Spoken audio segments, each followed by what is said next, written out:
Good morning. I'm meteorologist Kevin Smith at the National Weather Service in Pocatello with your weather hazard briefing for Tuesday, November 16th. Few key points here to lay out the rest of the week. Windy today. Many of you are waking up to some noticeably strong winds across southeast Idaho this morning. The strongest winds of the day have arrived. A cold front has crossed much of the forecast area. And we're expecting that wind to continue for much of the day today, very slowly decreasing. We may see things start to relax just a little bit over time, particularly as we go into this afternoon, and then expecting a much sharper drop-off in those winds between about 5 o'clock and 8 o'clock this evening as the event winds down. Very narrow window this morning for some rain and snow shower activity. It's already over for most of you. I'll show you on satellite where the back edge of the cloud cover is associated with this system. But over the southern and eastern highlands may see a few isolated rain and snow showers continue for just a few hours this morning, generally wrapping up by about 8 a.m. for most areas. Very cold Wednesday. It's going to be noticeably cold for this time of year compared to the weather that we've seen so far with those temperatures. I'll show you those. And then our next system bringing a better chance of more widespread rain and snow starting very late Thursday night, really focused on Friday for this next storm. So less of a wind concern with this second system, but a little more concern for widespread precipitation in the form of rain and snow. Now, that said, still not seeing really heavy, significant amounts of precipitation with this system based on the latest model data this morning. But we're still watching very closely, particularly Friday morning when temperatures may be cold enough for snow to mix in right down into our valleys and plains, including the Snake Plain, before temperatures warm for the day. Breaking it all down here by day and geographically, really no changes here if you watch our briefing every morning. Today, we still have our system moving through windy conditions, particularly in the Snake Plain and the Magic Valley, and also for the ridges and the highest elevations across all of our mountains. At least breezy conditions for the whole rest of the forecast area, and we're rapidly ending this morning window for some rain and snow showers. Again, most of that should wrap up by about 8 a.m. this morning. Very cold conditions on Wednesday. Otherwise, no impacts going on with a break between systems, and we'll have some high pressure starting to build into the area here for Wednesday and Thursday. Friday, here comes that additional system, that second system here. Again, very late Thursday night. Some areas may start to pick up a little bit of precipitation with that, starting first in the central mountains. And then Friday, a little more widespread signal to the rain and snow, although still not terribly heavy. We're still holding with a minor risk level shading here during the day on Friday.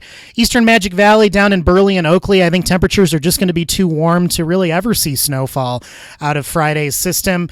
Generally a mix of rain and snow for the rest of the area. And again, Friday morning, the greatest concern for maybe some travel impacts down to our lowest elevations as temperatures start out cold on the front side of that system. A few lingering snow showers into Saturday here across the southern and eastern highlands, but otherwise things will shut down and we'll be back to a break for several days across southeast Idaho. Satellite this morning, you can definitely see that stream of moisture and cloud cover continuing to impact portions of the area. Look at the sharp back edge, though. If you follow my cursor here, sharp back edge to this thread of rain and snow showers and this main shield of clouds associated with this system and the cold front that is already through most of the area. Expecting this to be the back edge of any of that thread of precipitation, and that'll continue to move eastward across the area. It's already in the Snake Plain, approaching Pocatello and Idaho Falls as of this recording, about 5 a.m. And we'll see again all of this winding down and moving out by about 8 a.m., just leaving us with the wind being the big impact here for the rest of the day. Speaking of that wind, that's the basis of alerts this morning. So as you go north here into the state of Montana, widespread high wind warnings are in effect this morning. They've had some pretty incredible wind gusts up that way and some damage as far as trees and power lines down. Not expecting things to get that bad here, but still down here in our forecast area, we do have that wind advisory in effect for the rest of the day until about 8 p.m. this evening for the Snake Plain corridor into the eastern Magic Valley, matching up with part of Boise's area here. They're covering places like Twin Falls and Jerome. We have expanded the wind advisory since yesterday's briefing a little bit into some of the southern and eastern highlands and also wrapping around here into the Teton Valley. The best chance of wind gusts over 45 miles per hour today will be in the advisory area. area, but certainly could see a few higher gusts elsewhere as well. Okay, so here's those wind gusts. Over here on the left, we have sustained winds today, generally out of the southwest, unless you're up across the central mountains. We'll be turning into the northwest here behind the front. Sustained values for the rest of the day here coming in at generally about 20 to as high as 35 miles an hour, and you can see those strongest values in yellow and orange here. Again, I think the strongest winds have already arrived, and they'll continue through the morning. We may start to ease back just a little bit as we go through the afternoon, and then we'll drop off quite definitively here this evening between 5 and 8 p.m. Over here on the right, wind gusts associated with this. You can see that strongest corridor of winds right in the advisory area where we're expecting gusts of 35 to as high as 50 miles an hour. We've already seen quite a few gusts over 50 miles per hour in a few spots early this morning. That includes down here near Idaho along I-84, also up near Ryrie, up near Idaho Falls, and kind of this zone west of Idaho Falls as you head out toward the INL Puzzle. A few other locations as well gusting that high. And again, absolute strongest gusts this morning. So watch out for maybe some isolated blowing dust. Our confidence is a little low on that, but definitely some difficult driving conditions for some of the high-profile vehicles out there, and try to secure loose outdoor items that may blow around. High temperatures today, cooler than what we've seen the past couple days by quite a bit, although not as cold as it'll be Wednesday. I'll show you that in a moment. But highs today topping out about 36 in Island Park, but generally 40s, mid-40s here for most of our lower elevation population areas. A little colder up here in Stanley and Chalice as well as we go through the day. Now, Wednesday, look at these morning low temperatures over here on the left graphic. We're going to bottom out in the teens for almost our entire forecast area. Much colder than that here for the basins up around Stanley and the Copper Basin as well. 11 for your low in Island Park, 12 in Driggs, a little warmer, 21 down here in Pocatello. So very cold conditions compared to our weather as of late. Afternoon high temperatures over here on the right graphic only making a run into the upper 20s to mid 30s across southeast Idaho. The only place that we may approach 40 is as you get out here toward Twin Falls and portions of the Magic Valley.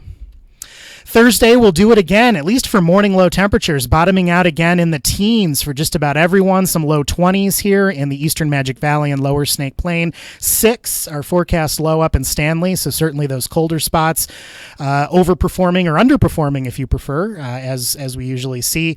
But afternoon temperatures will rebound a little bit better on Thursday afternoon. Again, quiet conditions, high pressure and control. You can see readings topping out here generally a little more solidly in the 40s compared to Wednesday. Even some mid-40s as you get down to the lower elevations here of the eastern Magic Valley, Snake Plain, and southern Highland Valleys.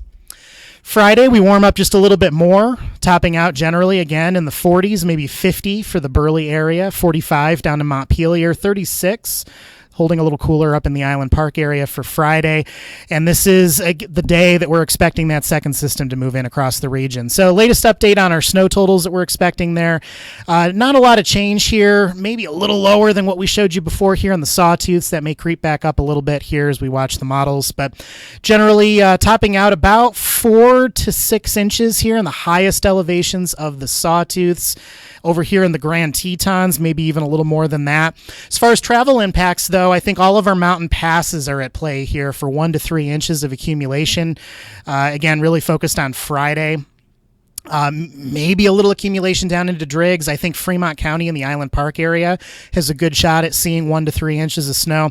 And you can see some of this lighter shading, too, creeping down into a little bit more real estate here, even across the Snake Plain. So, again, the time to watch if you're looking for travel impacts or you're concerned about travel impacts, I should say, outside the passes, particularly here in the Snake Plain corridor, is going to be Friday morning when we have temperatures cold enough to maybe support some snow and we have that precipitation ongoing, and then temperatures will warm as we go through the course of the day with snow levels rising closer to 6,000 feet by Friday afternoon. So we'll continue to watch this very closely and hone in on that forecast for you with this second system.